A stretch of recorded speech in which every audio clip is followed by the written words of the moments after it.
र अब अहिले हामी के भन्छ यो बेन्क्यूको हामीले स्क्रिन हामीले मगाएको थियौँ र यो चाहिँ तपाईँको 32 इन्चको हो 4K मा छ अनि यसको तपाईँको मोडल छ तपाईँको PD3205U अनि PD चाहिँ तपाईँको एकदम 4K को लागि चाहिँ एकदम 4K यो देखिन्छ PD देखिन्छ उकालो चाहिँ 4K एकदम एडिटिङको लागि चाहिँ यो मोनिटर चाहिँ एकदम राम्रो छ भनेर चाहिँ हामीले यसलाई रिभ्यू हेरेर सबै कुरा गरेर मगाएको अब यसलाई म यसको ह्यापी बर्थडे गर्दैछु अब ल अम्बो के हो पैँची त तिमी काटिदिउँ ल फिल्म काटिदिए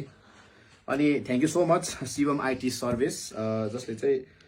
सिलगढी जो चाहिँ पानी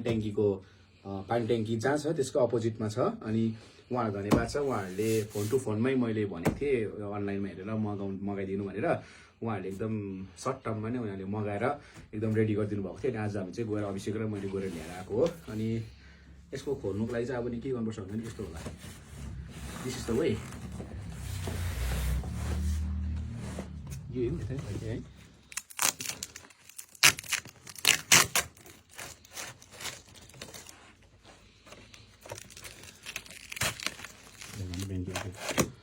म तपाईँलाई खोल्दैछु यहाँ कस्तो छ मोनिटरहरू यहाँ लेखेको छ तपाईँको बेन्क्यूको अनि यहाँ लेखेको छ तपाईँको मोडल टक्कर नम्बर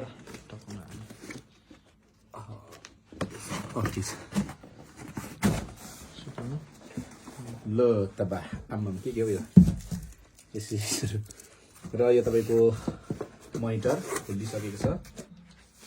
र यो चाहिँ तपाईँको बेस हो क्या हेभी हुँदैछ यो है अब तर चाहिँ हेभी हुँदैछ यो त कति किलो छ यो छ नि 1 किलो है यो तपाईँको बेस हो यसले चाहिँ तपाईँको यो अड्किन्छ हो किसिमको यो चाहिँ के हो थोरै फिस यो चाहिँ अब तपाईँको केबल छ यहाँनिर यो पावर केबलहरू के एसडिएमहरू ल्या देखेन त अन्त अब यो त के हो कडा छ त ए स्ट्यान्ड पनि त हो है कत्रो बढ्नु स्ट्यान्ड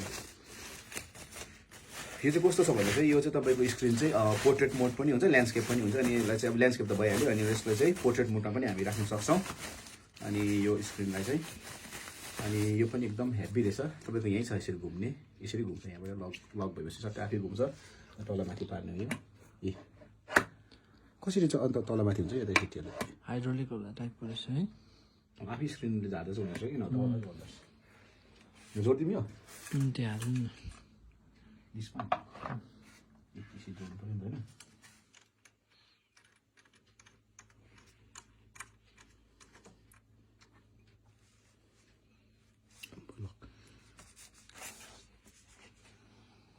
होला है छुट्याएको पर्छ मलाई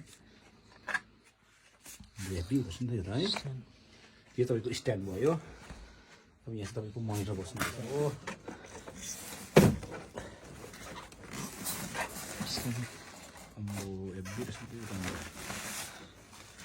बिचारा निस्क्यो अब निस्कि भाइ निस्कि माथि निस्कि बाहिर निस्कि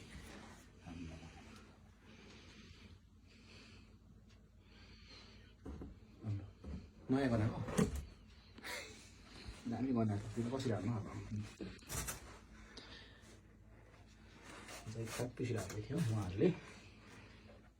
यसलाई लु तपाईँ एकछिन बनाउनु हुन्छ एकछिन भयो एउटा छ यसरी कसरी हाल्नु यसरी हाल्दै थियो भयो त अन्त एकछिन त्यो अघि उठाउने झर्ने चाहिँ कति थियो यसको हौ बिर्सन यो आफै झर्दछ नि त स्क्रिन छ भने चाहिँ यो चाहिँ कस्तो छ भने स्क्रिन राखेपछि चाहिँ आफै नै हाइड्रोलिक यस्तो हुँदो रहेछ तल झार्ने माथि चाहिँ यसरी आफै आउँदो रहेछ अघि चाहिँ त्यो सुट गइहाल्थ्यो नि त यो मात्रै चाहिँ होइन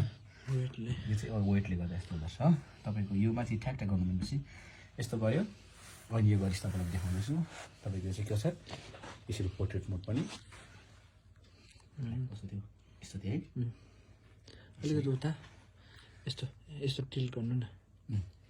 यसो भइगयो त है यस्तो पोर्ट्रेट मोड पनि हुन्छ होइन त्यस्तो गर्दाखेरि तपाईँको PD3205U आमा बिगोर हुँदैछ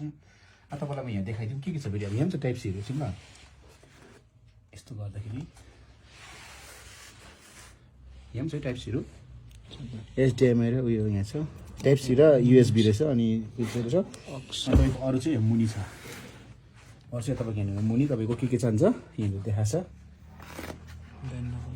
यहाँनिर देखाइदिएको छ USB 1 USB 2 HDMI DP जान्छ भन्ने चाहिँ देखाइदिएको छ हुन्छ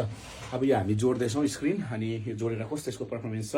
सो तपाईँलाई हामी देखाउँदैछौँ हाम्रो चाहिँ यो यहाँ के छ भने पहिला यो पनि बेन्क्यू के हो यो बेन्क्यूले 32 इन्च हो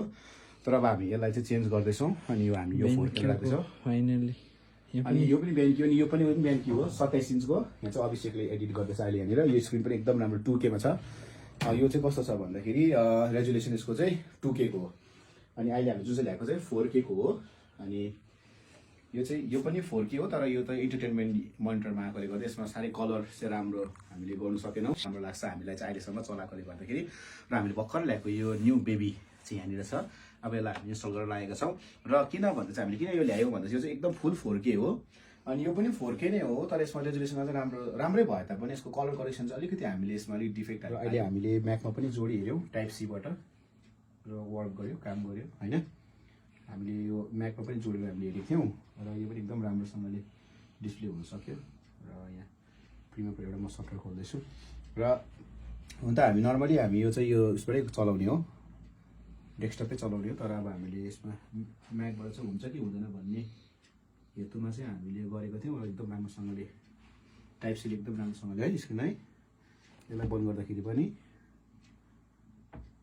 मजाले आइहाल्छ र यो चाहिँ तपाईँको 4K स्क्रिन हामीले जोडिसक्यौँ एकदम राम्रो देखिरहेछ है एकदम रेजुलेसन दामी छ यो चाहिँ पहिलाको थियो यो चाहिँ अब तपाईँको यसलाई चाहिँ के गर्नुपर्छ सो हामी अब गर्छौँ र यहाँ अभिषेकले के मिलाएको ब्याट्री हो खोइ एनसिस त आउँदैन त हौ एनसिस त भागेको एनसिसलाई किडन्याप गरेको यो चाहिँ अभिषेकले चलाउँदैछ बेन्क्यू के हो भाइ भागेछ त केटा त आइरिस यस्तै भर्खर आइपुगेर हेर त तिमी कहाँबाट आएको यति ढिलो यसमा अब प्याकिङ हुँदैछ 32 मा हाल्दै यो ल यो स्क्रिनलाई चाहिँ अब हामी यहाँ हाल्दैछौँ एनसिसले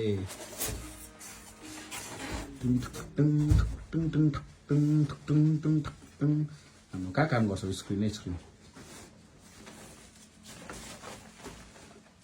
होइन त्यो पनि निकाल्नु नि पछाडिको बेस पछाडिको निकाल्नुहोस् पर्ख म निकालिदिन्छु यो पछाडिको निकाल्नु पऱ्यो नि हौ त्यो निकाल्नुपर्छ नि त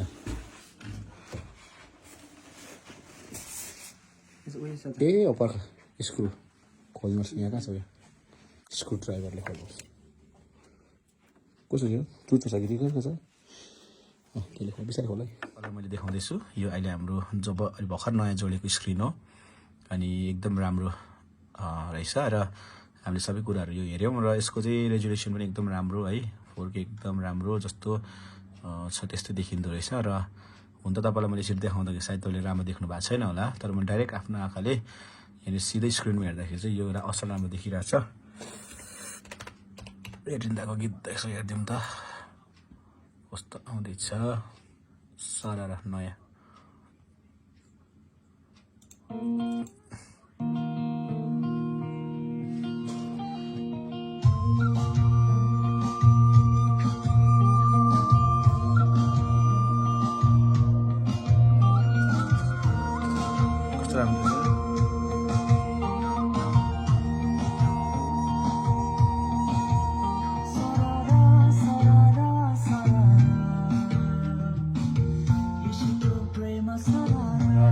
भर्खर है सबै कुरोहरू देखाइसकेँ र हामीले नयाँ ल्याएको स्क्रिनलाई जोडेर यसको कस्तो के छ सबै हामीले तपाईँलाई देखायौँ